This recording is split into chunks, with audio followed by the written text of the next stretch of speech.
Welcome to Washington in Focus Daily. I'm your host, Christian Russell, alongside the Center Square's Tim Klauser, who's going to be telling us a little bit about the Spokane Transit Authority's sales tax drama and the business community pushback. So, Tim, why don't you lead us off with what's going on?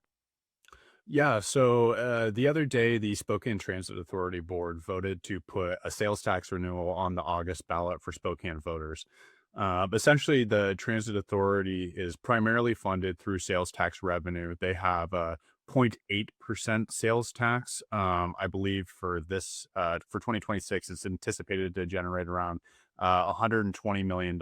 Now, only a quarter of that revenue, of that sales tax measure, is subject to voter approval. And that's what they're trying to renew this August.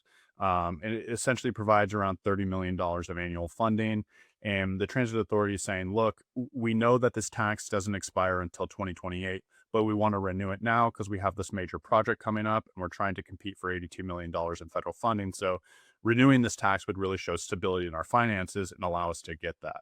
Now, the Spokane Business Association, they're coming out in opposition. They're not saying it's because they're anti-transit. They're saying because they're pro-accountability and pro-transparency.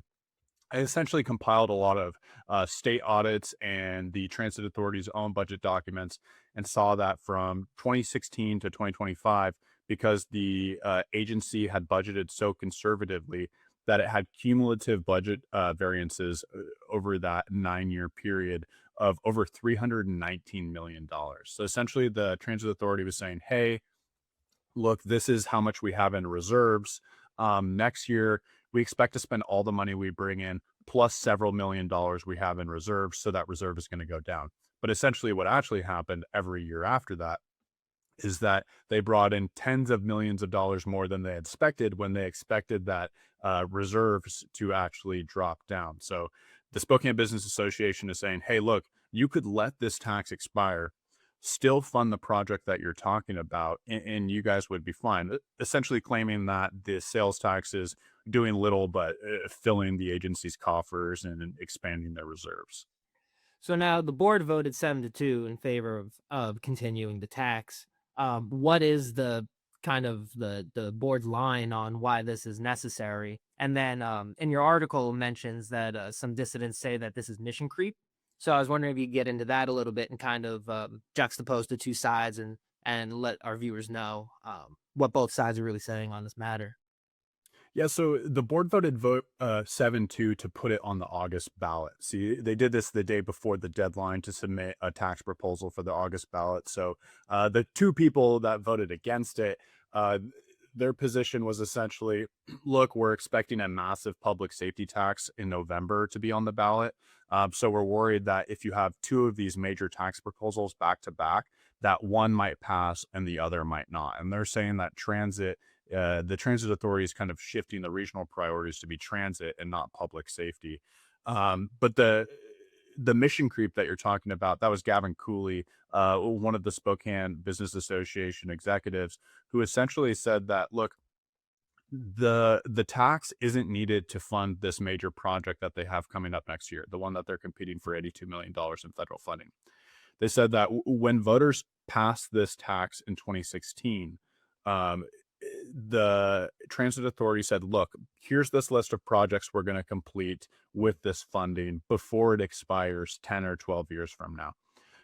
And since then, the transit authority has finished all of those projects on that list, and now it has a new list of projects. But this project that they're talking about is securing the federal funding for. It was never on that list to begin with, and arguably, the transit authority could still complete that project without the sales tax renewal. So, what he was suggesting by saying it's mission creep is saying that the transit authority actually wants voters to renew this tax so that they can come back next year or the following year with a list of new projects and say, hey, thanks for renewing this. We can actually use this revenue to do all these other projects that we didn't tell you about before that maybe you might not have agreed with when you approved the tax.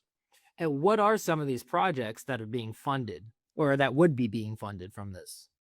Well, you have station expansions, new buses, general stuff like that. But this major project that they're talking about is what they call this bus rapid line project along the Division Corridor, which is a pretty congested area of town. It stretches from downtown up into other parts of Spokane. But you have a lot of businesses along this corridor, and I think this project is going to be have a massive impact in how the city is shaped in the years to come. The goal is that they're going to have this major bus line going through the Division Corridor, but it comes at a major cost. I want to say that they're saying it's going to be around 152 million or around 150 million dollars total for the project. Don't quote me on that exact number, but uh, their argument is really just uh, other people want this federal funding, and if we don't show stability in our finances, then we're going to have to come up with that money if the feds don't give it to us. But I mean, regardless whether it's federal or local or state tax dollars, it's all tax dollars. And is there a public mandate for expansion of transit? Is this something that voters in Spokane want, that people voice regularly, that this is a necessity? Well, that's where there's some conflicts on it because between riders, I think there is a consensus that they want this, but I mean, it's not a huge amount of people that are using the public transit system compared to the entire population of the city. I mean, it's a few percent. So you take whether it be 2, 5, or 10%. I mean, those are the people benefiting, while the other 90% are still paying to help fund this project. But the transit authority, when I reached out to them yesterday and said, "Hey, uh, this is what Gavin Cooley and the SBA is saying. What's your response to this?" And they didn't push back and say, "Oh no, that's not true. We don't have all that money. That's not really the case." They essentially just said, "Look, our reserves are for future projects, and if voters come out and they say, 'Hey, we're up for approving this tax,' which now has a 20-year sunset, so if it's approved in August, voters won't have another chance to weigh in on their finances for another 20 years." They just said, if the voters approve it, then it's clear that they want this and they want the transit authority's mission to continue.